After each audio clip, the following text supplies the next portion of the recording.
चलिए लिखिए internal respiration में। देखिए अभी तक आप लोगों ने एक्सटर्नल रिस्पायरेशन में क्या देखा था, ये हमारी क्या थी, एल्विलाई थी। एल्विलाई के पास से आपका क्या जाता था, ब्लड वेसल्स। ब्लड वेसल्स में किसका पार्शियल प्रेशर अधिक था बेटा, CO2 का। और हमारे एल्विलाई में किसका पार्शियल प्रेशर अधिक था, O2 का। बाई डिफ्यूजन दोनों एक दूसरे से क्या हो जाएंगे, एक्सचेंज हो जाते हैं, तो इसको कहते हैं एक्सटर्नल रिस्पायरेशन। इंटरनल में क्या होता है, अब इंटरनल में इसके बाद यहाँ पे क्या लगी रहेंगी, सेल्स। ठीक, आपके जो ब्लड कैपिलरीज है, ब्लड वेसल छोटी छोटी कैपिलरी में टूटती है, ठीक है, ये कैपिलरी यहीं से होके जाती है। ठीक, तो ये ब्लड कैपिलरी और सेल के बीच में जो आप गैसों का एक्सचेंज होगा उसको कहेंगे इंटरनल रिस्पायरेशन। एल्विलाई और ब्लड वेसल्स के बीच में होगा तो एक्सटर्नल रिस्पायरेशन। कैपिलरीज और ब्लड सेल्स के प्लांट सेल हो चाहे एनिमल सेल्स के बीच में होगा तो उसको क्या कहेंगे, इंटरनल रिस्पायरेशन। ठीक है, चलिए इसको बना लीजिए। तो ये आपकी ब्लड कैपिलरीज हो गई पतली पतली सी, ठीक है, इसको कहेंगे टिश्यू ब्लड कैपिलरीज। क्या कहेंगे, टिश्यू ब्लड कैपिलरीज। ओके, और यहाँ से आपकी सेल्स जाएगी, चाहे वो प्लांट सेल्स होगी चाहे एनिमल सेल्स।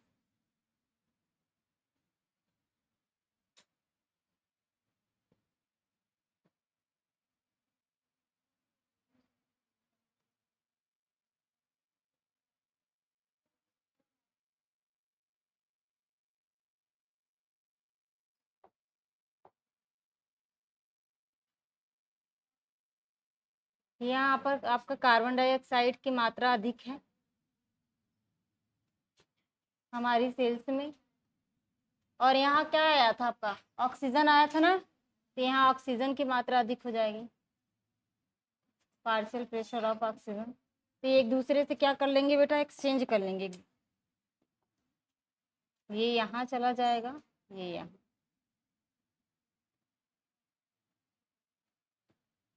इस तरीके से यहाँ गैसों का एक्सचेंज होगा, इसको कहेंगे प्लांट या आर एंड लिख लेना, एंड एनिमल सेल्स। बातें नहीं होनी चाहिए, animal cells, plant and animal cells. चाहे ये प्लांट सेल्स हो सकती है या तो एनिमल सेल्स के बीच में इस तरीके से इंटरनल रिस्पायरेशन होता है। इसको लिख लीजिए 2 लाइन। देखिए, it is the process, it is the process in which gases are exchanged between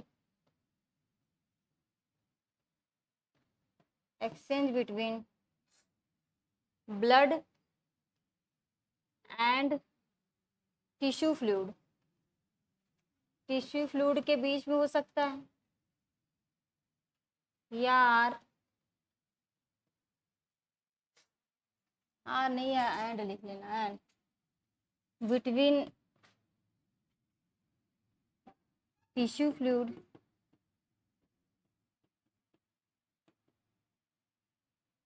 and cells, चाहे वो प्लांट सेल्स हो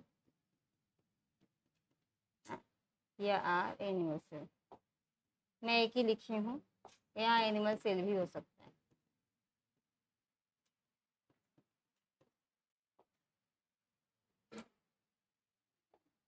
देखिए सेलुलर रिस्पायरेशन, ये सेल लेवल पे हो रहा है ना, तो इसमें सेलुलर रिस्पायरेशन आपका पार्टिसिपेट करेंगे in the process of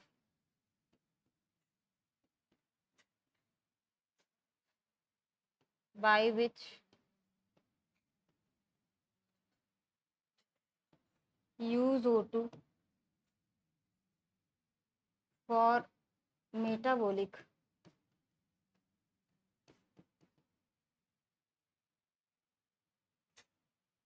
metabolism and give off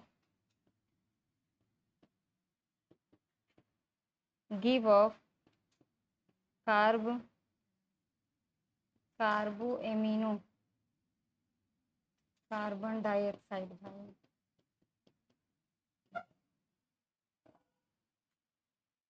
as a waste product.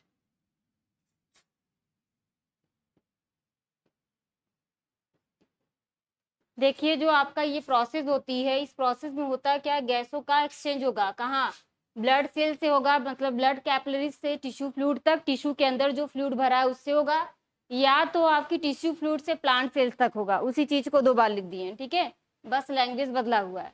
Cellular respiration एक प्रोसेस होती है जिसके थ्रू क्या करते हैं आप, O2 को यूज करते हैं किसमें, मेटाबॉलिक एक्टिविटीज, आप चाहे प्लांट की हो चाहे एनिमल की, मेटाबॉलिक एक्टिविटीज को कराने के लिए, मतलब कैटायंस को तोड़ने, एनायंस को जोड़ने के लिए आप यूज करते हैं किसका, O2 का। और CO2 का क्या करते हैं, एज अ वेस्ट प्रोडक्ट हम लोग उसको बॉडी से बाहर कर लेते हैं। तो ये आपका क्या हो गया, इंटरनल रिस्पायरेशन हो गया। कर लीजिए यहाँ तक सब लोग। समझ में आया कि नहीं ये चीजें। अब आप लोगों को पढ़ना पड़ेगा वॉल्यूम ऑफ गैसेस, ठीक है, कैपेसिटी कितनी होती है हमारे पूरे लंग्स में गैस की, एक बार कितना आप सांस लेते हैं तो कितना गैस लेते हैं, एक बार छोड़ते हैं तो कितना छोड़ते हैं, फिर दोनों में मतलब बहुत फोर्सफुली एक्सेलेशन इनहेलेशन के बाद भी उसका कितना वॉल्यूम होना चाहिए, फिर कितना बचता है वॉल्यूम हमारे लंग्स में, उसको फिर टोटल कितना होता है, इस पे आपका न्यूमेरिकल आता है। और जो आप लोगों को मैं डाटा बताऊंगी वो डाटा आप लोगों को एग्जैक्ट एकदम उतना ही याद करना है। हर बुक में अलग अलग दिया गया है, बट आप लोगों को मैं जो बताऊंगी आपको बस उतना ही याद करना है, ठीक है। उसके ही बेस पे आपके एग्जाम में क्वेश्चन आएंगे, आप लगाएंगे, उसी के आसपास अगर नियर अबाउट देता है तो आप उसी चीज को मान के चलेंगे, क्योंकि मैं आप लोगों को एकदम एक्यूरेट डाटा बताती हूँ, ठीक है, क्योंकि हर बुक में अलग अलग है, तो सारी बुक से मार हो जाएगी। तो आप लोग आयोग ने जो माना है उसको लेके चला करो। देखो बुक पढ़ना बहुत बड़ी बात नहीं होती है, बुक पढ़ो अच्छी बात है, पर बेटा बुक में कितना पढ़ना है, कितना आप उस चीज को पढ़ सकते हो, आप लोगों के पास पूरी बुक पढ़ने के लिए इतनी टाइम नहीं है, क्योंकि आप लोगों का ऑलरेडी सिलेबस इतना ब्रॉड है कि आप लोगों को एक गाइडर चाहिए। जैसे मैं तुम लोग को जितना बताती हूँ, अगर इतना आप लोग लर्न कर लो और प्रैक्टिस एंड मॉडल पेपर उस टाइम अच्छे से अगर कर लो जितना मैं करा रही हूँ, तो आप लोगों का सिलेक्शन तय है, ठीक है, क्योंकि जितना आपका सेलेक्टेड पॉइंट जितना जरूरी है आपके एग्जाम्स के लिए उतना हम बता रहे हैं, और उससे ज़्यादा ही बताया जाता है, ठीक है। तो आपको आपके सिलेबस के अकॉर्डिंग ही यहाँ पे पढ़ाया जाता है, और उससे कुछ हायर लेवल तक भी पढ़ाते हैं। अब अगर आप ये कहें कि मैं पूरा प्रोफेसर मतलब बहुत ज़्यादा डीप पढ़ाऊंगी, तो फिर इसमें सिलेबस खिंचता जाता है। आप ऑफलाइन क्लासेस में आपको मैं इतना नहीं करवा पाती हूँ, अगर आपकी ऑनलाइन क्लासेस रहती तो मेरे ऊपर डिपेंड रहती, तो मैं उस चीज़ को कितना भी गहराई में खींच ले जाती, 2 घंटे 3 घंटे का लेक्चर बना लेती। वो तो आप लोगों के ऊपर डिपेंड है, आप लोगों को समझ में आए कि नहीं। अभी यहाँ क्या आप लोग जिसके लिए पर्टिकुलर आए बस मैं उतना ही पढ़ाऊँगी, उससे ज़्यादा मैं नहीं पढ़ाऊँगी, ठीक है। अगर आप लोगों के पास एक्स्ट्रा टाइम बचता है बुक वगैरह के लिए तो पढ़िए, अच्छी बात है, पर कोशिश करिए जितना मैं पढ़ाती हूँ पहले ये आना चाहिए, उसके बाद तो हो गया। चलिए अब आप लोग लिखिए respiratory volume and capacity. Next आप लोग डालिए heading respiratory volume and capacity. Respiratory volume and capacity, इस पे बेटा आप लोगों का न्यूमेरिकल एक पक्का रहता है, ठीक है। और इसको ध्यान से देखेंगे, कुछ बहुत बड़ी चीज है नहीं, बातें मेरी ध्यान से सुनते रहेंगे तो उस चीज को कर ले जाएंगे। पहला लिखिए, इसमें वॉल्यूम है पहला टाइडल वॉल्यूम, इसमें बहुत सारे वॉल्यूम आते हैं, उनके नाम होते हैं टाइडल वॉल्यूम, ठीक। दूसरी वॉल्यूम लिखो इंस्पायरेटरी रिजर्व वॉल्यूम, ERV, इसको टीवी बोलेंगे, टीवी, ठीक। और एक है इंस्पायरेटरी की पहले एक्सपायरेटरी, चलो इंस्पायरेटरी लिख लो पहले, इंस्पायरेटरी, इंस्पायरेटरी रिजर्व वॉल्यूम, ठीक है। इसको बोलेंगे इंस्पायरेटरी से I, रिजर्व से R और वॉल्यूम से V, IRV। तीसरा लिखिए एक्सपायरेटरी, एक्सपायरेटरी रिजर्व वॉल्यूम, इसको कहते हैं ERV। क्या कहते हैं बेटा, ERV। चौथा लिखिए आप लोग residual volume, residual, residual volume RV। पांचवा लिखिए आप लोग VC है, मतलब वाइटल कैपेसिटी, वाइटल कैपेसिटी इसको कहते हैं VC। और लास्ट है टोटल लंग कैपेसिटी। छठा है आपका टोटल लंग कैपेसिटी, जिसको बोलते हैं TLV, TLC कैपेसिटी है ना, TLC। ये 6 चीज़ें आप लोगों को आपके लंग्स में जो हम लोग एयर भरते हैं उसके अकॉर्डिंग हमको कैपेसिटी इसकी याद करनी है। सबका अलग अलग है। पहला आपका टाइडल वॉल्यूम है, जिसकी कैपेसिटी कितनी बेटा, 500। कितना है, 500 ml। ठीक। इंस्पायरेटरी रिजर्व वॉल्यूम की कैपेसिटी है मैक्सिमम आपका 3000 ml, या आप इसको 3100 भी कर सकते हो। ठीक है, मैक्सिमम 3000 ही लर्न करो भी फिलहाल। और एक्सपायरेटरी रिजर्व वॉल्यूम का है 1100 ml। रेसिडुअल का है 1200 ml। और वाइटल कैपेसिटी आपकी 4600 है। और टोटल लंग कैपेसिटी आपकी आएगी 5800। लगभग ये कितने के है, 6 लीटर ना, नियर अबाउट कितना है, 6 लीटर। तो इसका मतलब क्या हुआ कि हमारे लंग्स में जो एयर हम भर सकते हैं लगभग कितना भर सकते हैं, 6 लीटर। हमारे दोनों लंग्स में जो एयर की कैपेसिटी कितनी है, 6 लीटर है। और वैसे अगर देखा जाता है तो 5800 होता है, 5800 होता है। ठीक है, अगर 6 आपका 6 लीटर नहीं दिया, अगर वहाँ पे 5800 दिया है तो उसके नियर अबाउट क्या 5800 है, तो इतनी हमारे लंग की क्या होती है, कैपेसिटी होती है। इसको कहते हैं टोटल लंग कैपेसिटी। हमारे दोनों लंग्स में एयर आप 6 लीटर भर सकते हो। ठीक, 3 लीटर एक में, 3 लीटर एक में, ऐसे करके आप इसको पूरा 5800 ml या उसी को 6 लीटर बोलते हैं। इतना चीज़ें समझ में आया आप लोगों को। अब ये जो मैं आप लोगों को डाटा लिखवाई हूँ 500, 3000, 11, 12, 46, इतना, ये आप लोगों को एकदम दिमाग में बैठाना है। अब क्वेश्चन में आपका यहाँ पे डाटा देके मैचिंग में पूछता है, या तो डायरेक्ट देके पूछ लेगा, या तो इनके डिफिनेशन से ये पूछता है ये किसका है। अब आप लोगों को मैं डिफिनेशन इसका समझा रही हूँ, पहले इतना आप लोग लिखो, इतना आप लोग लिखो, फिर समझा रही हूँ।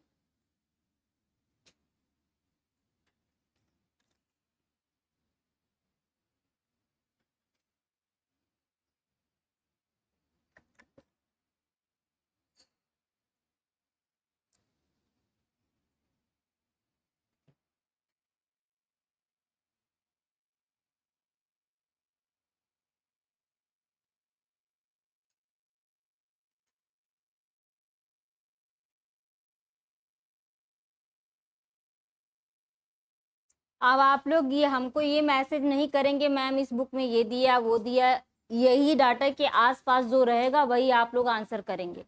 ठीक है, किसी भी बुक में कुछ भी दिया हो, पर आयोग ने जो अपना दिया है यही है। आप लोगों को आयोग से नंबर लेना है तो इसको इसी तरीके से याद करेंगे, यही ऑथेंटिक है। चलिए अब आप लोगों मैं समझाती हूँ एक एक करके।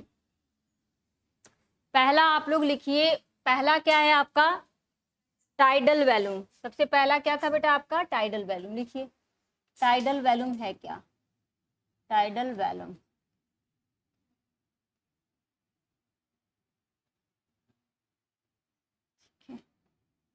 लिखिए इसको। देखो टाइडल वॉल्यूम क्या होता है, एक रेस्टिंग कंडीशन में, जैसे हम लोग है क्या है, नॉर्मल और रेस्टिंग कंडीशन में जो हम इंस्पायरेशन मतलब इनहेलेशन करते हैं, एक्सेलेशन करते हैं, वही वॉल्यूम क्या कहलाएगा आपका, टाइडल वॉल्यूम। एक नॉर्मल कंडीशन या रेस्टिंग पीरियड में अगर कोई हेल्दी पर्सन है, वो जितना इनहेलेशन करे और एक्सेलेशन करे वही क्या है, टाइडल वॉल्यूम। जैसे हम तुम लोगों से बात कर रहे तो जो हम सांस ले रहे हैं, तुम ही लोग हो जो सांस ले रहे हो फिर अपना छोड़ रहे हो, पता नहीं चल रहा है ना, एक हेल्दी पर्सन हो, तो ये क्या है आपका टाइडल वॉल्यूम। इसका अमाउंट कितना होना चाहिए, 500 ml। ठीक है, 250 ले रहे हो, 250 छोड़ रहे हो, ये 500 ml के वॉल्यूम क्या हो गया हमारा, टाइडल वॉल्यूम। एक रेस्टिंग कंडीशन या एक नॉर्मल कंडीशन में जो हम सांस को लेते हैं और सांस को छोड़ते हैं, वही वॉल्यूम क्या कहलाता है, हमारी टाइडल वॉल्यूम। चलिए लिखिए, amount of air,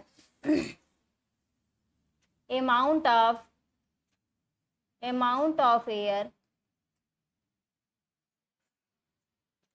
inhale and exhale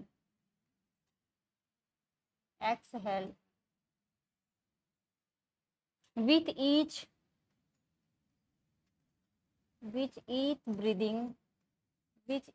breathe under resting और नॉर्मल कंडीशन। रेस्टिंग या नॉर्मल कंडीशन में एक ब्रीद में जितनी हम क्या लेते हैं, गैस को लेते हैं और छोड़ते हैं, वही क्या कहलाता है, हमारा टाइडल वॉल्यूम कहलाता है।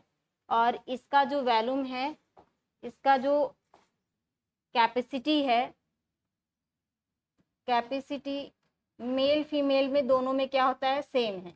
मेल एंड फीमेल दोनों में कैपेसिटी कितनी बेटा इसकी, 500 ml, 500 ml। यही आपका टाइडल वॉल्यूम है। समझ में आ गया ना सबको। एक नॉर्मल कंडीशन या रेस्टिंग पीरियड में जितनी हम सांस को एक ब्रीदिंग में लेते हैं फिर छोड़ देते हैं, वही क्या कहलाता है, आपका टाइडल वॉल्यूम। ईच ब्रीदिंग, प्रत्येक ब्रीदिंग में, ठीक है। अब दूसरा लिखेंगे आप लोग IRV। Inspiratory reserve volume. जो सांस को लेते हैं उसको कहेंगे इंस्पायरेटरी रिजर्व वॉल्यूम, और जो सांस को छोड़ते हैं एक्सपायरेटरी रिजर्व वॉल्यूम, ठीक है। इसको कहेंगे इंस्पायरेटरी रिजर्व वॉल्यूम। लिखिए दूसरा, इंस्पायरेटरी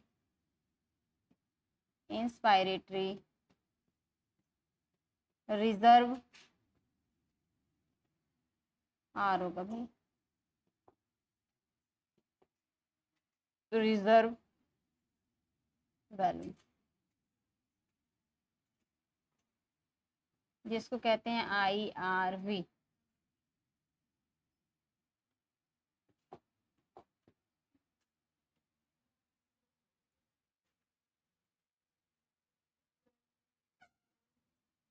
ठीक है।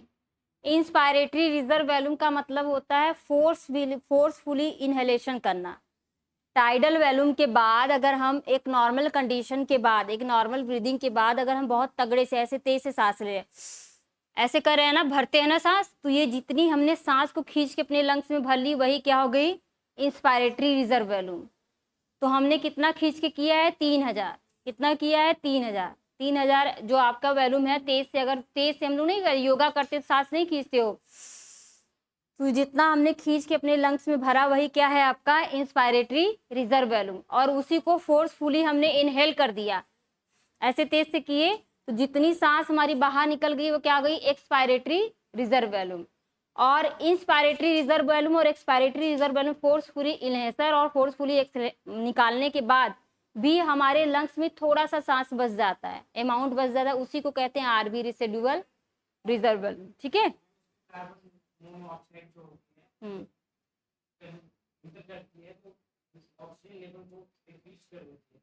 हाँ, वो अभी आप लोगों को मैं समझाऊंगी, अभी ग्राफ बता रही हूँ, तो उसमें जब आपका ऑक्सी हीमोग्लोबिन डिसोसिएशन कर्व वगैरह बताऊंगी, तो वहाँ पे मैं आपको बताऊंगी कि जो कार्बन मोनोऑक्साइड होती है, वो उस क्या करती है, हमारी ऑक्सीजन को छोड़ करके हमारे हीमोग्लोबिन के साथ बाइंड कर लेती है, ठीक है। और उसकी जो बाइंड करने की कैपेसिटी होती है ऑक्सीजन से 500 से 2000 तक लगभग मोर देन होती है, जिसके वजह से वो बाइंड कर लेती है, तो हमको हमारा दम घुटने लगता है, तो नहीं कहते सफोकेशन हो रहा है हमको, तो वही चीज़ होती है। कार्बन मोनोऑक्साइड का वहाँ पे मात्रा ज़्यादा, कहीं बहुत ज़्यादा पैल्यूटेड एरिया है, बहुत ज़्यादा धुआं है, तो वहाँ पे ये चीज़ें होती हैं। हाँ, तो उसमें मैं अभी आगे उसको पढ़ाऊँगी, अभी यहाँ कैपेसिटी कंप्लीट करवा लूँ, तब 1 बाय 1 सब सारी चीज़ें समझाऊँगी।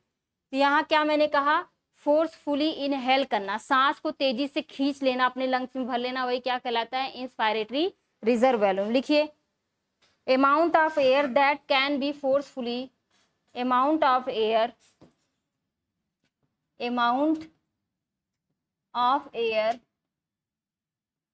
that can be that can be forcefully inhaled, that can be forcefully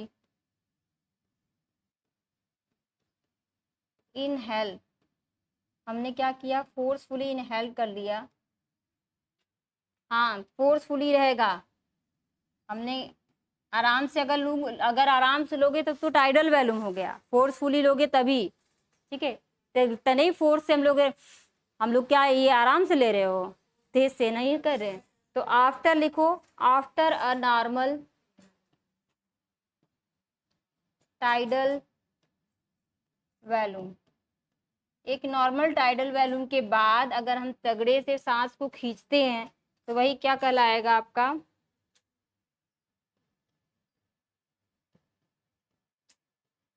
inspiratory reserve volume. और इसकी जो कैपेसिटी है, इसकी कैपेसिटी कितना मैंने बताया बेटा, हाँ 3000 ml से, किसी किसी बुक में 3100 भी दिया है। अच्छा, एक चीज तुम लोग दिमाग में रखना, अगर एग्जाम में देखो, एग्जाम में फंसाता है क्वेश्चन, 3000 से अगर 3100, 3000 की जगह अगर 3100 दे दिया और 3200, 3500, 3600, तो इसके नियर अबाउट क्या है, 3100 कर लोगे। ठीक है, अगर इससे कम दिया तब नहीं लेना है, 3000 से 3100 देगा तो इसको ले लेना है। अगर 3100 न देकर के 2800, 2900 दिया है तो फिर 3000 नहीं दिया तो 27 और 29 कर सकते हो, पर वो क्वेश्चन कॉमन में ही किए जाएंगे। पर आप लोग उसके नियर अबाउट मारोगे क्वेश्चन में तो हो जाएगा। ठीक है, 3000 दिया है तो करेंगे, 3100 से ज़्यादा देगा तो नहीं करेंगे। ठीक है, अगर मान लो क्वेश्चन में पूछ दिया है इंस्पायरेटरी रिजर्व वैल्यूम और ऑप्शन में दे दिया है आपका 2900, दूसरा दे दिया है 3100, तीसरा दे दिया है आपका 3200, चौथा दे दिया इसमें से कोई नहीं, तो इसमें क्या है, हम ये ऐसा नहीं कि 3000 हमेशा हम अमाउंट अगर जिसका रहता है उससे कम ही लेते, उससे ज़्यादा नहीं लेते, पर यहाँ हम 3100 को मारेंगे, प्रेफरेंस करेंगे। अगर 3100 नहीं दिया तब आप 2900 करोगे, और 3000 दिया है तो बात ही खत्म, तब किसी को नहीं करना। तो इस तरीके से क्वेश्चन को एलिमिनेट करके आप लोग ऑप्शन को एलिमिनेट करके आंसर ढूंढना है। चलो, यहाँ हो गया। तीसरा लिखिए, inspiratory reserve value. Inspiratory, expiratory भाई, expiratory reserve value.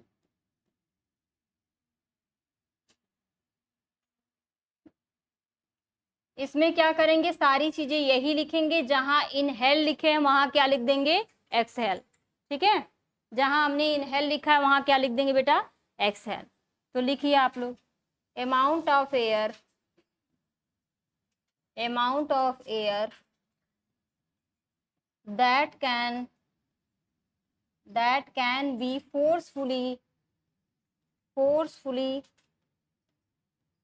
exhaled after a normal tidal volume exhalation। Exhalation के बाद, एक नॉर्मल एक्सहेलेशन के बाद, जो नॉर्मल आपका टाइडल वैल्यूम, अगर फोर्सफुली हम सांस को बाहर निकालते हैं तो क्या कहलाता है, एक्सपायरेटरी रिजर्व वैल्यूम, जिसको कहते हैं ERV। ठीक है, और इसकी कैपेसिटी कितनी है, 1100 बताया ना, तो ये 1100 ml इसकी क्या होगी कैपेसिटी, चाहे मेल हो या फीमेल हो। चलो, नेक्स्ट लिखिए आप लोग, residual reserve value. Residual reserve, residual reserve नहीं, रेसिडुअल वैल्यू लिखो, RV।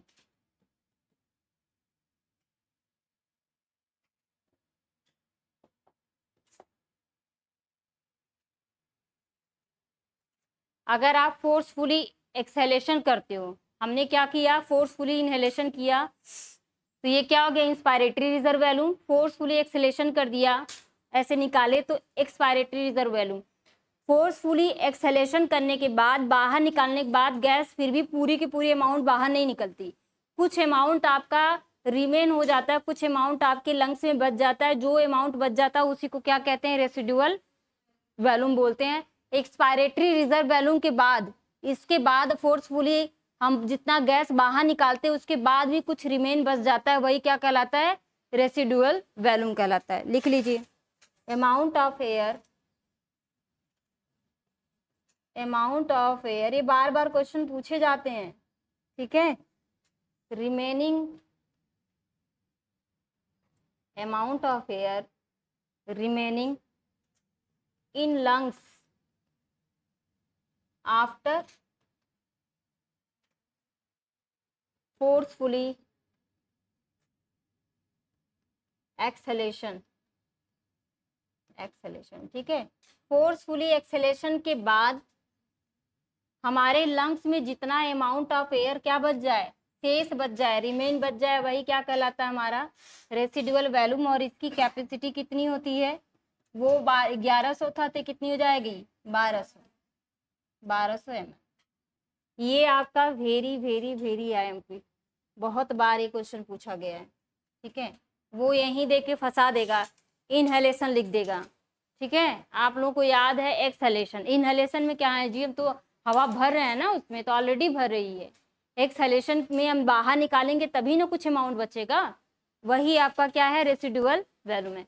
समझ में आया कि नहीं इतनी सारी चीजें।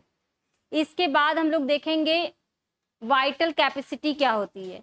वाइटल कैपेसिटी, इसको छोड़ करके ऊपर की तीनों को जोड़ देंगे, वही क्या हो जाएगी हमारी वाइटल कैपेसिटी। और टोटल लंग कैपेसिटी क्या हो जाएगी, जो वाइटल कैपेसिटी तीनों को जोड़ के आए वो अमाउंट, वो रेसिडुअल को जोड़ देंगे तो ये क्या हो जाएगी, टोटल लंग कैपेसिटी।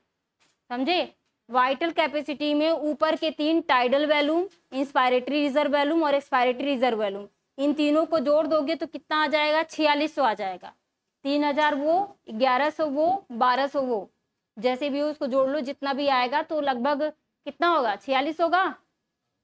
हाँ, तो 46 होगा ना, उतना अगर आपका आ गया तो क्या हो गया, वाइटल कैपेसिटी हो गई। और फिर आपका टोटल लंग कैपेसिटी जो होगा उसमें क्या होगा, आपका रेसिडुअल वैल्यूम प्लस आपका वाइटल कैपेसिटी, 1200 वो 4600 वो दोनों मिला करके 5800 हो गया, लगभग आपका 6 लीटर। चलो करो, अभी समझ में आएगा। लिखो, वाइटल कैपेसिटी में लिखिए, वाइटल, पांचवा लिखिए, वाइटल कैपेसिटी। वाइटल कैपेसिटी मैंने क्या लिखवाया है, टाइडल वैल्यूम हो गया, ठीक है, tidal volume, inspiratory reserve volume plus expiratory reserve volume.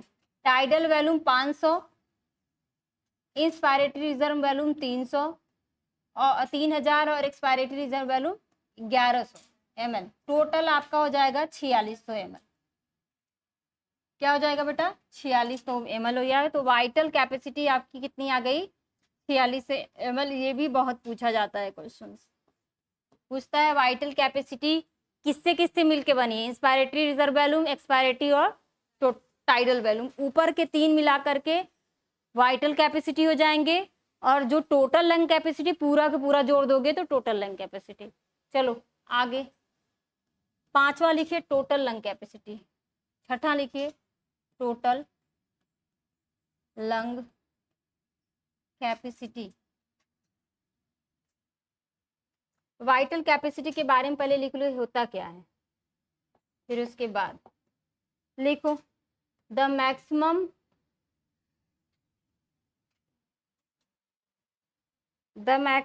Inhalation of gases, the maximum inhalation of gases and forcefully exhalation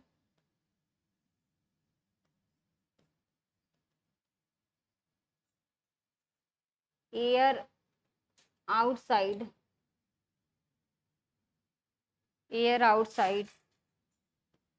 is called vital capacity।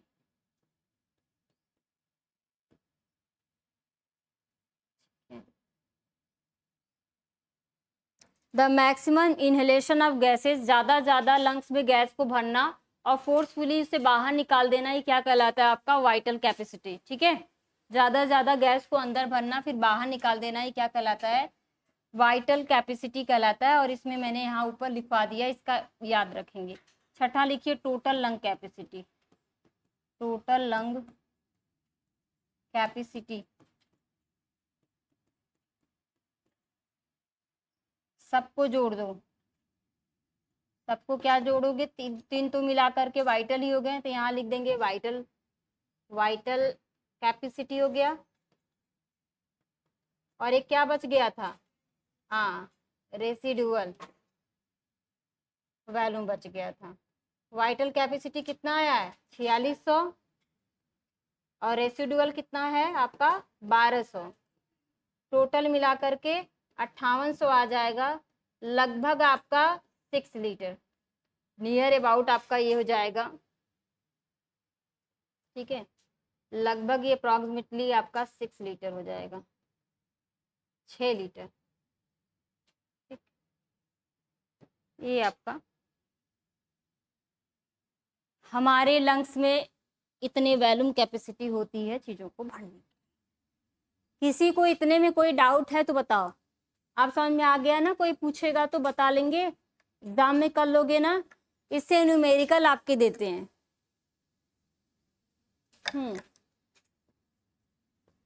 तो दोनों को मेल कर थोड़ा सा देखे तो तुम लोग को करवा दे।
रुको भाई, का क्वेश्चन ढूंढे देखे, कहीं कुछ मिल जाए तो आप लोगों को करवाएं हम।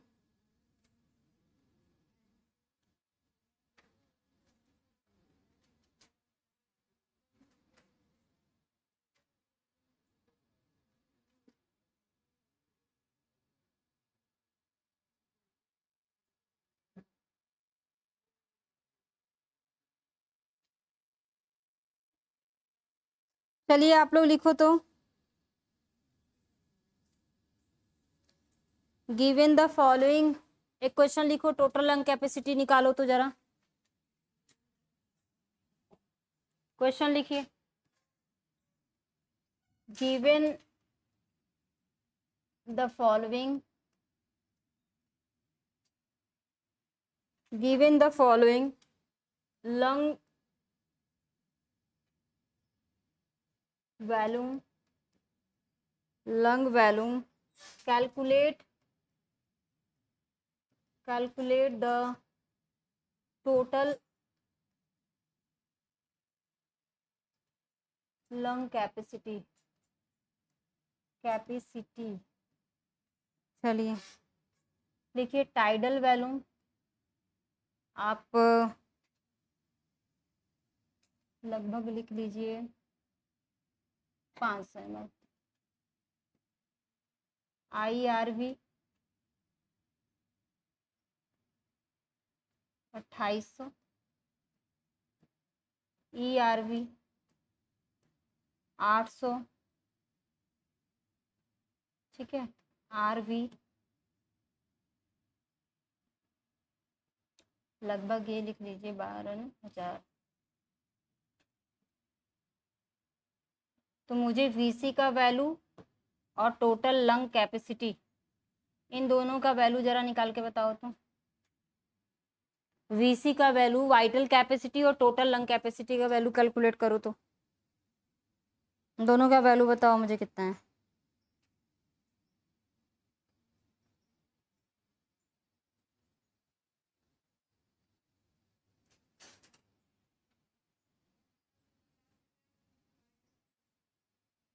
करके दिखाओ मुझे लाके।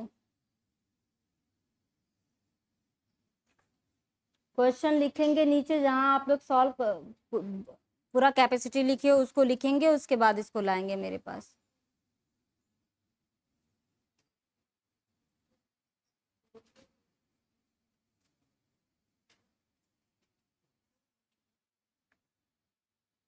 हम्म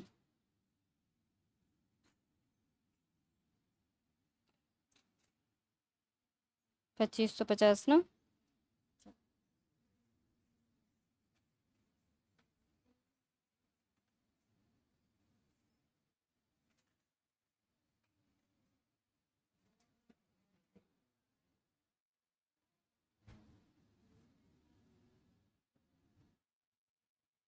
तीनों को जोड़ दी कितना आया,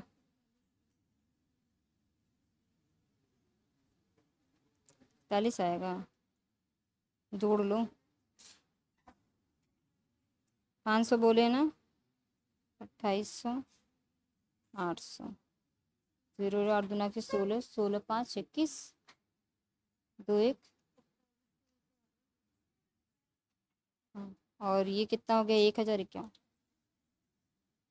51 आ गया और 41, हाँ वेरी गुड, वेरी गुड, 41 और 51।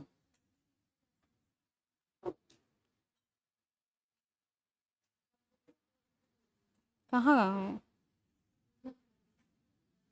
इसका, कितना है, इसको सारा जोड़ो देखो, 31 कैसे आएगा, 41 आएगा, जब 41 हो जाए तो ये 51 हो जाएगा। कैलकुलेशन सही करो, 51 41 ना,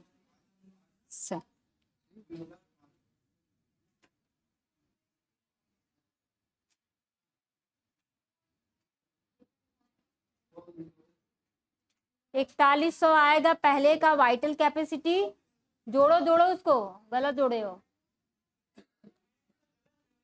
हाँ वो गलत जोड़े हो, 41 जोड़ ही नहीं आता है। हाँ तो वो तुम्हारी गलती है ना, 250 लिखे हो।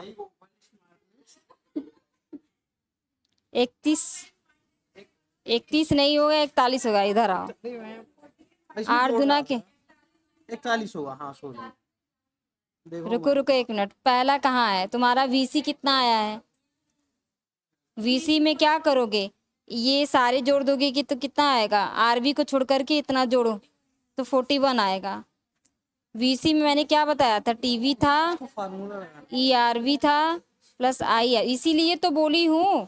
फिर ये VC प्लस RV करोगे, ये तीनों जोड़ोगे ऊपर का तो ये आएगा 4100, और फिर प्लस इसको जोड़ दोगे IRB तो 5100। पहले सही लगाओ, मैं ये सोचा इसीलिए ऐसे एग्जाम में मुझे करोगे। बताई कि यही होगा। नहीं नहीं, अभी मैं करवा रही हूँ। फिर से लगाओ, जिसका इसका गलत है फिर से लगाओ। 41 और 51 आएगा। और चलो भाई, ये पेन लो, पेन पेन पेन पेन पकड़ो। चलो देखो यहाँ पे मैंने आप लोगों को फार्मूला अभी बताया है। वाइटल कैपेसिटी का मतलब होता है टाइडल वैल्यूम, IRV, और क्या है आपका ERV। टाइडल वैल्यूम कितना दिया है 500, IRV 2800 और ERV 800, सब जोड़ दोगे 4100 आ जाएगा। फिर आपका RV कितना दिया 1000, टाइडल वैल्यूम में VC वाइटल कैपेसिटी और रेसिडुअल वैल्यूम दोनों को जोड़ दोगे तो 4100 1000 मिला करके 5100 ml आएगा। ठीक है, ऐसे ही एग्जाम में करना, कहना मैम हमारा सही है, ऐसे ही देता है क्वेश्चन। ठीक है, दिमाग से और होश से लगाया करो। चलो हो गया तुम लोगों का घंटा का पास। यहाँ तक सबको समझ में आया ना? अब लिखिए आप लोग लिखो, रिस्पायरेटरी क्वाइसिएंट लिखो, RQ लिखो। RQ क्या है? RQ रिस्पायरेटरी, हाँ रिस्पायरेटरी क्वाइसिएंट,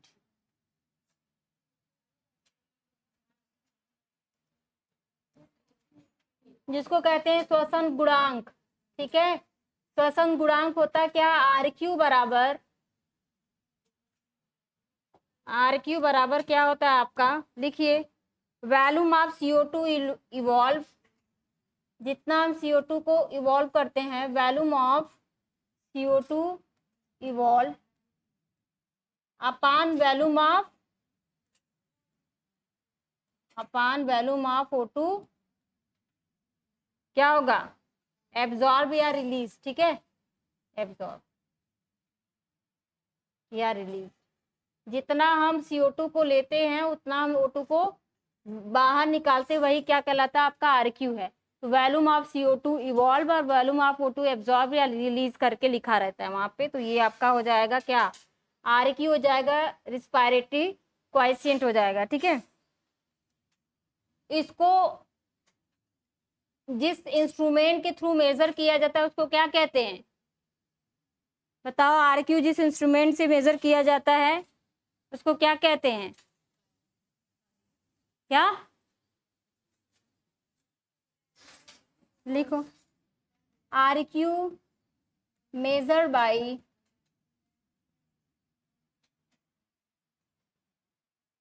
लिखिए गैनिंग्स रिस्पायरोमीटर।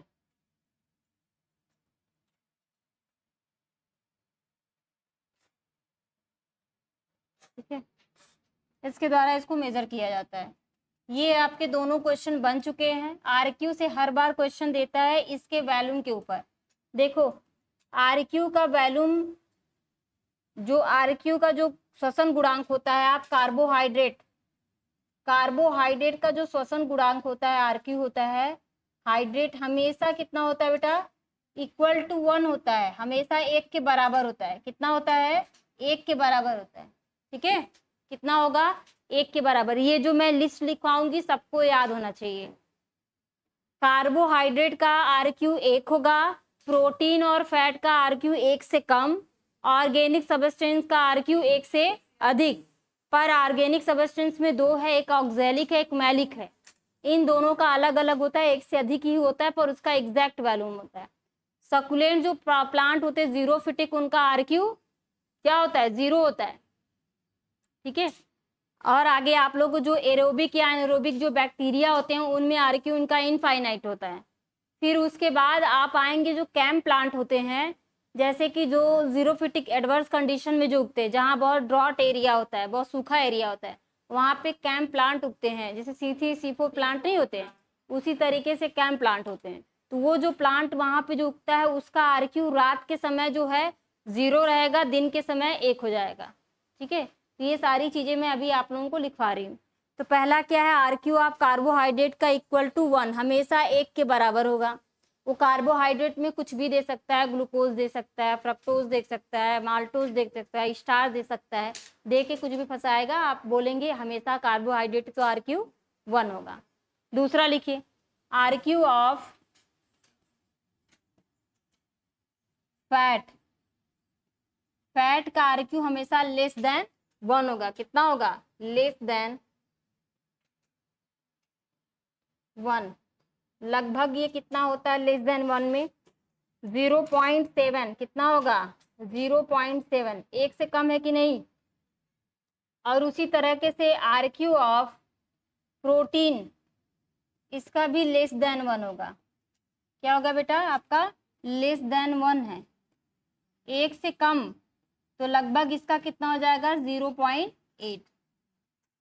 इतना आरक्यू इन तीनों का होता है। कार्बोहाइड्रेट का 1 होगा, प्रोटीन का और फैट का लेस देन 1। अगर एग्जैक्ट देखा जाए तो फैट का 0.7 और प्रोटीन का 0.8 हो गया।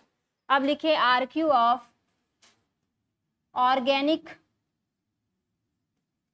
सबस्टेंस या मटेरियल, जो ऑर्गेनिक सबस्टेंस होते हैं, मटेरियल होते हैं, उनका आरक्यू हमेशा क्या होता है, मोर देन 1।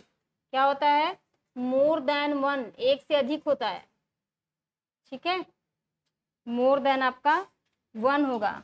बट आपका आरक्यू ऑर्गेनिक सबस्टेंस में 2 आते हैं, ये पहला हो गया, दूसरा, तीसरा, चौथा, 5वें में 2 आपके ऑर्गेनिक सबस्टेंस जैसे एक्सेप्शंस हैं। क्या एक्सेप्शंस नहीं है, उसको ऐसे लिख लीजिएगा आप लोग। RQ of malic acid, malic acid, इसका आरक्यू हमेशा 4 होता है। तो 1 से अधिक है कि नहीं, ये भी कैसा है, ऑर्गेनिक सबस्टेंस है malic acid. RQ of oxalic acid, इसका होता है 1.33। कितना होता है, 1.33 होता है। ठीक है, उल्टा लिख दिए क्या जी, हाँ, ऑक्सैलिक का 4 होता है, मैलिक का 1.33। अब सही, हाँ हाँ, कैम प्लांट उसी को बोलते हैं, उसी में मैलिक रहता है, CO2 से वो करता है, बाइंड करेगा, पायरुविक एसिड वगैरह में तोड़ता है। 5वां हो गया, 6वां लिखिए, ये 7वां हो गया, 8वां लिखिए, 8वां लिखिए, आरक्यू ऑफ एनएरोबिक रिस्पायरेशन लिखो, आरक्यू ऑफ एनएरोबिक, अनाक्सी श्वसन जिसमें ऑक्सीजन की जरूरत ना हो, एनएरोबिक रिस्पायरेशन में आरक्यू कितना होता है, इनफाइनाइट होता है। क्या होता है, इनफाइनाइट। इस तरीके से ये सारी चीजें आप लोगों को याद होनी चाहिए। तो एनाएरोबिक क्या होते हैं, आपके बैक्टीरिया हो सकते हैं, या तो फिर आपका क्या करता है, ईस्ट, या तो ये आपको क्वेश्चन ऐसे देके पूछ देगा, बैक्टीरिया और ईस्ट का आरक्यू कितना होता है, इनफाइनाइट होता है। क्यों, क्योंकि उसमें रिस्पायरेशन जो होता है CO2 के थ्रू होता है, O2 नहीं होता है। तो जब O2 नहीं रहेगा, CO2 ही रहेगा, तो बहुत उसका कोई वैल्यू ही नहीं है, इनफाइनाइट जाएगा। चलिए देखिए, 9वां लिखिए आप लोग, और क्या छूट गया जी, आरक्यू ऑफ सकुलेंट प्लांट, 8वां 9वां, या xerophytic plant, RQ of succulent plant, हाँ, जीरोफिटिक प्लांट, इसी को सकुलेंट कहिए चाहे जीरोफिटिक प्लांट। जैसे कैक्टस हो गया, नागफनी हो गया ना, तो उसका आरक्यू हमेशा 0 होता है। क्या होता है बेटा, 0 होगा।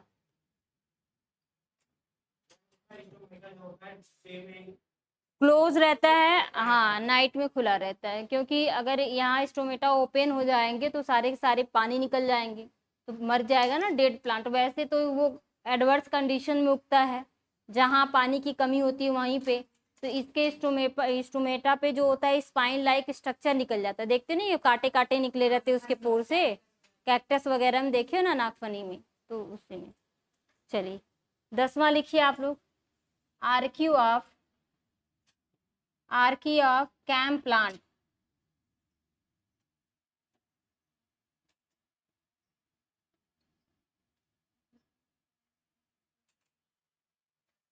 ठीक है, इसका आरक्यू डे में एंड नाइट में दोनों में अलग अलग होता है। देखिए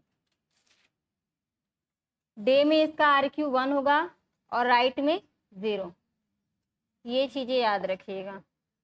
आरक्यू ऑफ सीड जर्मिनेटिंग, अगर कोई सीड जर्मिनेट कर रहा है तो उसका आरक्यू क्या होगा? सीड जब जर्मिनेट करता है तो सीड में क्या होता है? लिपिड्स पाए जाते हैं, फैट होता है। ठीक है, लिपिड्स होते हैं तो लिपिड का आरक्यू कितना होता है? Less than 1। तो जर्मिनेटिंग जो सीड होता है उसका आरक्यू लेस देन 1 होता है। नहीं, ये जो कैंप प्लांट जब मैं अभी आप लोगों को पढ़ाऊंगी तो उसमें अच्छे से समझाऊंगी, क्योंकि इसमें जो है आपका नाइट में भी आपका फोटोसिंथेसिस होता है। ठीक है, फोटो रिस्पायरेशन जब आप लोगों को पढ़ाया जाएगा ना तो उसमें डार्क रिएक्शन होगा, तो नाइट के समय वो चेंज करते हैं, तो उस तरीके से इसमें श्रीति सिपोर सारे साइकिल चलते हैं। आगे समझाऊंगी थोड़ा डीप में, अभी फिलहाल इतना लिख लो। यहाँ इसका भी है नहीं तो अभी क्या करोगे लेके। आरक्यू ऑफ सीड जर्मिनेटिंग, अगर जो सीड जर्मिनेट हो रहा है, जो बीज अंकुरित हो रहा है, उसका आरक्यू कितना होता है? सीड जब जर्मिनेट होता है तो इसमें जो पाया जाता है फैट होता है। क्या पाया जाता है? फैट स्टोरिंग सीड होता है। फैट में क्या होता है? सीड में फैट स्टोर होता है, इसलिए इसका आरक्यू हमेशा क्या होगा? Less than 1, less than 1। तो लगभग कितना होता है? 0.7 फैट का है ना। ये पूरा आपका बेटा आरक्यू हो गया। ये आपको लिस्ट याद होनी चाहिए। चलो अभी मैं लिस्ट याद करवाती हूँ। चलो इसको कर लो, अभी तुम लोग को याद करवा रही हूँ।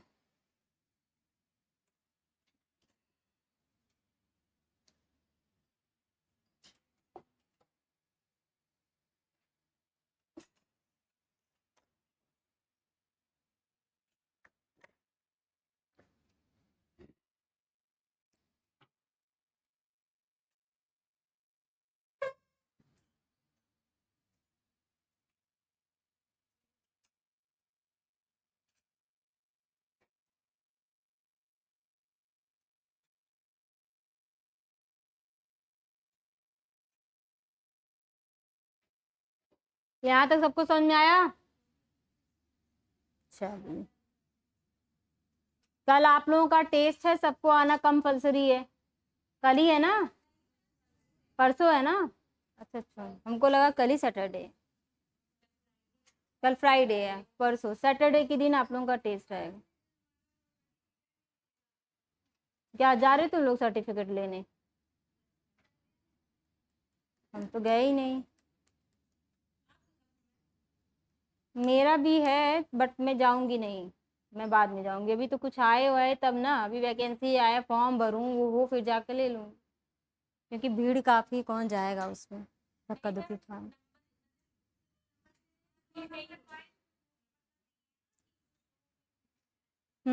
समझ रही हूँ, कोई बात नहीं। टाइम नहीं है मेरे पास, बाद में चली जाऊंगी, कोई वो नहीं है, क्योंकि उसमें लिखा हुआ मेंशन किया है ना, जिसको अगर नहीं मिला है उसको बाद में फिर ये वितरण वाला ऑप्शन एक बार फिर होगा। ये एक बार करके भीड़ कम कर ले मतलब कम कर देंगे, उसके बाद फिर जब वितरण करेंगे तब नेक्स्ट टाइम जाके ले लूंगी, क्योंकि पेपर वगैरह है तो फिर टाइम बहुत वेस्ट होगा, कोई मतलब नहीं। हाँ, और उसमें क्या है, जब आप फॉर्म भरेंगे ना तो ऑलरेडी वहाँ पे हम लोगों ने जो डाउनलोड नहीं किया है उसी से फॉर्म भर जाता है, तो दिक्कत नहीं होती है, ओरिजिनल की भी ज़रूरत नहीं, बट जो ले लेंगे तो और अच्छी बात है, बाद में दौड़ना धूपना नहीं पड़ता है। आरक्यू देखिए, आरक्यू क्या है आपका? श्वसन गुणांक क्या होता है बेटा? वॉल्यूम ऑफ CO2 इवॉल्व, जितना आपका वॉल्यूम ऑफ CO2 इवॉल्व हो रहा है उतना क्या होता है अपान आपका वॉल्यूम ऑफ O2 एब्जॉर्ब या रिलीज हो रहा है, तो यही आपका क्या कहलाता है? आरक्यू। इसको मेजर किया जाता है, गैनेंक्स रिस्पायरोमीटर होता है, इसके थ्रू इसको क्या किया जाता है? मेजर किया जाता है। आरक्यू आपको सबका याद करना है, जैसे कार्बोहाइड्रेट है, ध्यान से सुनो सब याद हो जाएगा। कार्बोहाइड्रेट का RQ 1 होगा, फैट और लिपिड का फैट और प्रोटीन का RQ लेस देन 1, 1 से कम, और जो आपका ऑर्गेनिक सबस्टेंस होता है जितना, उसका RQ 1 से अधिक। तो अब आप याद करेंगे, कार्बोहाइड्रेट का 1 होता है, फैट का और प्रोटीन का 1 से कम, मतलब 0.7 फैट का हो गया, प्रोटीन का 0.8 हो गया। ठीक, ऑर्गेनिक सबस्टेंस है उसका हमेशा 1 से अधिक होगा।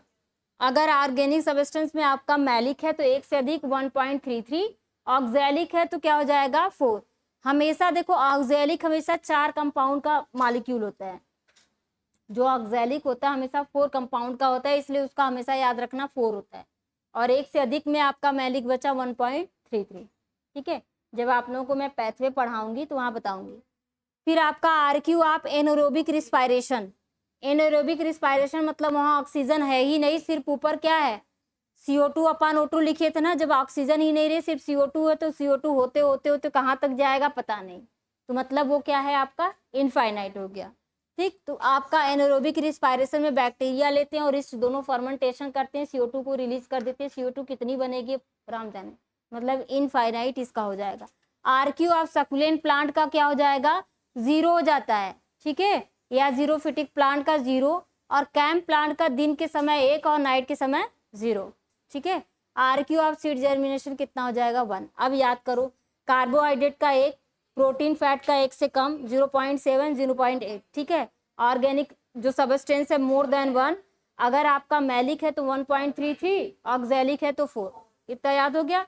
इसके बाद आ जाओ जीरोफिटिक प्लांट में, उसका 0 हो जाएगा, और जो एनोरोबिक रिस्पायरेशन है वो करता चला जाएगा तो इनफाइनाइट। ठीक है, सीड का जर्मिनेशन हो रहा है तो वो क्या है फैट है, तो इसलिए हमेशा उसका लेस देन 1 होगा, फैट का जितना होगा उतना सीड का हो जाएगा। कैम्प प्लांट का दिन के समय दिन बड़ा होता है तो 1 हो जाएगा, नाइट क्या है गोल गोल है गायब है तो 0 हो जाएगा। ये खत्म हो गया। ठीक है, इसी तरीके से आप लोगों को इसको याद करना, तो इस तरीके से आप लोग इसको याद कर लेंगे। कार्बोहाइड्रेट का 1, फैट और लिपिड का हमेशा लेस देन 1, फैट है तो 0.7 और लिपिड वो प्रोटीन है तो 0.8, और फिर ऑर्गेनिक का हमें जो सबस्टेंस है हमेशा 1 से अधिक, मैलिक है तो 1.33, ऑक्सैलिक है तो 4। ठीक, इतना खत्म हो गया। इसके बाद आप आएंगे जीरोफिटिक या सक्युलेंट प्लांट में, उसका इनफाइनाइट, और किसका 0 होगा एनोरोबिक रिस्पायरेशन का, बैक्टीरिया ईस्ट वगैरह में 0 हो जाएगा। और जो अच्छा सॉरी, हाँ उसमें इनफाइनाइट हो जाएगा और जीरोफिटिक वाले में 0 हो जाएगा। ठीक है, जो जीरोफिटिक है उसमें 0 हो जाएगा, या सकुलेंट में 0, इसमें इनफाइनाइट। और फिर कैम्प प्लांट में डे के समय 1, नाइट के समय 0, और सीड जर्मिनेशन में हमेशा लेस देन 1। ये आप लोगों को पूरा चार्ट याद होना चाहिए। एक बार चीज़ों को याद करके बंद कर लेना, कॉपी के पीछे लिख लेना फटाफट, वो लर्न हो जाएंगे। और जब क्वेश्चन लगाओगे ना तो इन्हीं सब में से पूरे क्वेश्चन मिलेंगे, जो भी आपको 8-10 क्वेश्चन मिलेंगे इसी में से मिलेगा। Oxalic acid, carbohydrate, protein, fat, यही घुमा घुमा के पूछता है। ठीक है, तो इससे आपके एक क्वेश्चन आपके क्लियर होते हैं। या तो उसका RQ पूछ लेगा, CO2 फार्मूला दे के पूछ लेगा शोषण गुणांक का, या तो इसमें से पूछ लेगा, या तो दोनों में से पूछता है। ठीक है, इसमें से आपके 2 क्वेश्चन एग्जाम में आना तय है, तो आपके 2 क्वेश्चन यहाँ से हो जाना चाहिए। चलिए अब आप लोग लिखिए। हाँ लिखे तो रिस्पायरेटरी क्वेश्चन तो लिखे थे। हाँ पूछता है भाई कि बच्चे हैं जिनको नहीं क्लियर हो नहीं कर पाएंगे, फंसा देता है, वो सब पढ़ते नहीं तो छोड़ देते हैं। चलिए लिखिए, अब हम लोग कर्व बनाते हैं। ठीक है, इसमें आप लोगों को ऑक्सी हीमोग्लोबिन कर्व पढ़ना पड़ेगा, जिसमें आपके 3 इफेक्ट हैं। ठीक है, एक को बोलते हैं, 3 आपके साइंटिस्ट हैं, हेल्डन, और एक क्या है भाई उनका बोहर्स हैं, एक आपका हैमबर्गर है। 3 आपके साइंटिस्ट हैं। जब ऑक्सी हीमोग्लोबिन का कर्व बनाएंगे आप, कि ऑक्सीजन हमारे ब्लड में किस तरीके से ट्रांसपोर्ट हो रहा है, CO2 हमारे ब्लड में किस तरीके से ट्रांसपोर्ट हो रहा है, अभी मैंने पीछे बताया था। ऑक्सीजन का ट्रांसपोर्ट हमारे किस किस में होता है, प्लाज्मा में कितना % होता है बताइए हमको, हीमोग्लोबिन में कितना होता है, इसमें 3% हीमोग्लोबिन में, 97% मैक्सिमम किस में होता है, हीमोग्लोबिन में होता है। और उसी तरीके से CO2 का ट्रांसपोर्ट करेंगे तो प्लाज्मा में कितना होगा, प्लाज्मा में कितना होगा, ब्लड में कितना होगा, और मतलब हीमोग्लोबिन में कितना होगा, और आपका HCO3 कार्बोनिक आयन में कितना होगा बताइए। प्लाज्मा में कितना है 7%, ब्लड में कितना है हीमोग्लोबिन में 23 है, और सबसे ज्यादा किस में है, कितना है 70 टोटल। हाँ, तो ये आपका जो ये आपका बाई कार्बोनेट होता है, इसमें सबसे मैक्सिमम ट्रांसपोर्ट किसका होगा, CO2 का, और O2 का मैक्सिमम ट्रांसपोर्ट किसमें होता है, हमारे हीमोग्लोबिन में। इन्हीं दोनों से हमको क्या देखना है, यहाँ कर्व बनेगा। तो यहाँ पार्शियल प्रेशर ऑफ ऑक्सीजन हो जाएगा, यहाँ परसेंटेज ऑफ सैचुरेटेड आपका ये हीमोग्लोबिन हो जाएगा। यहाँ से ऐसे देखेंगे तो हमको एक बार हम O2 का कर्व बनाएंगे, एक बार CO2 का बनाएंगे। तो आपके 3 साइंटिस्ट हैं, एक का नाम है हेल्डेन और एक का नाम है बोहर। पहले दो लोगों के बारे में जानिए। ये दोनों के दोनों लोग जो थे ना, सेम चीजों पे क्या कर रहे थे, सर्च कर रहे थे। एक ही साथ दोनों लोग सर्च कर रहे थे, पर इन लोगों को पता नहीं था कि मतलब चीजें सेम ही निकलेंगी। तो बोहर जो और ये थे, ये दोनों लोग एक ने कर्व बनाया। बोहर थे, उन्होंने ऑक्सीजन की एफिनिटी पे वर्क किया, और हेल्डन जो थे ये CO2 की एफिनिटी पे वर्क किए कि हमारे हीमोग्लोबिन में ऑक्सीजन किस तरीके से ट्रांसफर हो रहा है, और हेल्डन ने किया था CO2 किस तरीके से ट्रांसफर हो रहा है। तो यहाँ जब इन्होंने किया तो इन्होंने देखा एक कर्व बना इस तरीके से, और ये ऐसे ही चलता कंटिन्यूट जाता रहा। तो इसको कहते हैं सिग्मोइड। इसका शेप कैसा हो गया, सिग्मोइड हो गया। और जब इसमें इन्होंने जो कर्व बनाया था, ये हमेशा किधर जा रहा है, राइट साइड शिफ्ट हो रहा है। किधर हो रहा है, राइट साइड शिफ्ट हो रहा है। इसमें pH वैल्यू था, CO2 था, हीमोग्लोबिन थी और ऑक्सीजन था। ठीक है, अगर हम pH वैल्यू को डिक्रीज करते हैं तो हमारा ऑक्सीजन क्या हो जाता है, इंक्रीज, ये कार्बन डाइऑक्साइड क्या हो जाता है, इंक्रीज हो जाता है, और कर्व हमारे किधर शिफ्ट हो जाता है, राइट साइड। ठीक है, और इसमें आपका ऑक्सीजन डिक्रीज होगा तो देखेंगे ऑक्सीजन का पार्शियल प्रेशर जब जाएगा तो इसको यहाँ तक जाना चाहिए ना, वो यहीं से मुड़ जाता है। मतलब यहाँ पे ऑक्सीजन आपका कम हो गया। मतलब क्या हुआ, अगर हमारा ब्लड है, अगर ब्लड में pH की वैल्यू क्या हो रही है, कम हो रही है, pH कम हो रहा है तो ब्लड कैसा हो रहा है, एसिडिटी हो रहा है ना, डीऑक्सीजनेटेड या एसिडिटी हो रही है। तो हमारे pH की वैल्यू कम हो रही है तो डीऑक्सीजनेटेड हो रहा है ब्लड, तो मतलब कार्बन डाइऑक्साइड ज़्यादा से ज़्यादा बाइंड कर रहा है, तभी ना हमारा ब्लड डीऑक्सीजनेटेड हो रहा है, और ऑक्सीजन की एफिनिटी क्या हो गई, कम हो गई। तो इस कंडीशन में हमारा जो कर्व किधर शिफ्ट हो गया, राइट साइड। इसी को कहते हैं Bohr's effect.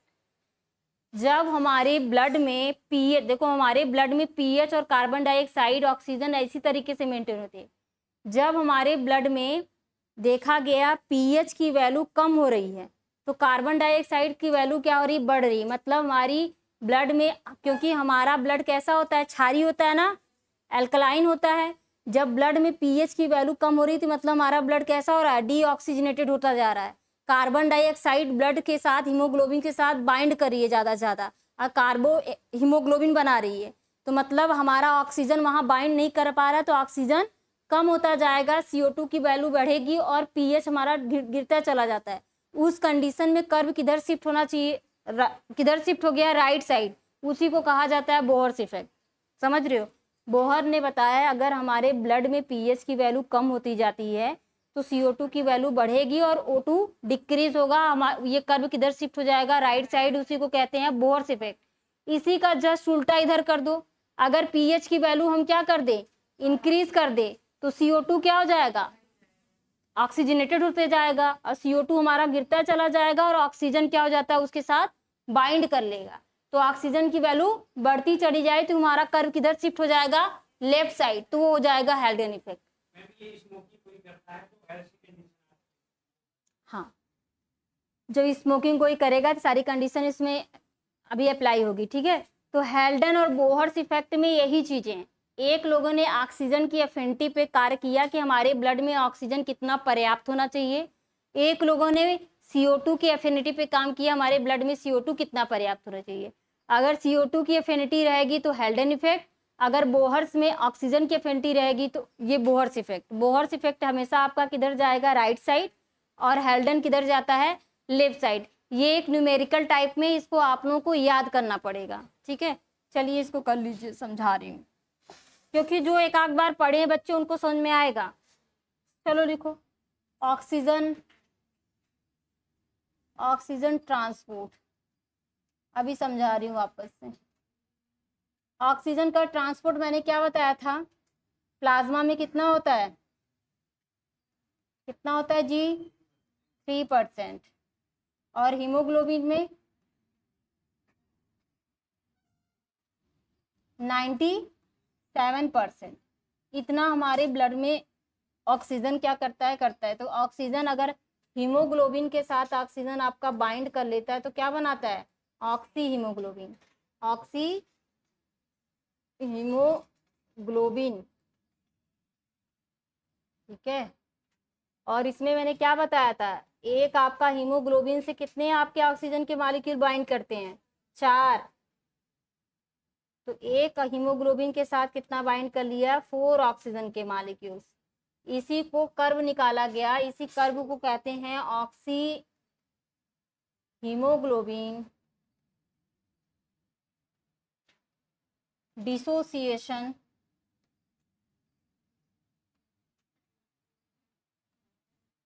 Curve, oxy haemoglobin dissociation curve, यही आप लोगों को पढ़ना है। करिए बेटा, आज आप लोगों की क्लासेस यहीं स्टॉप करनी पड़ेगी।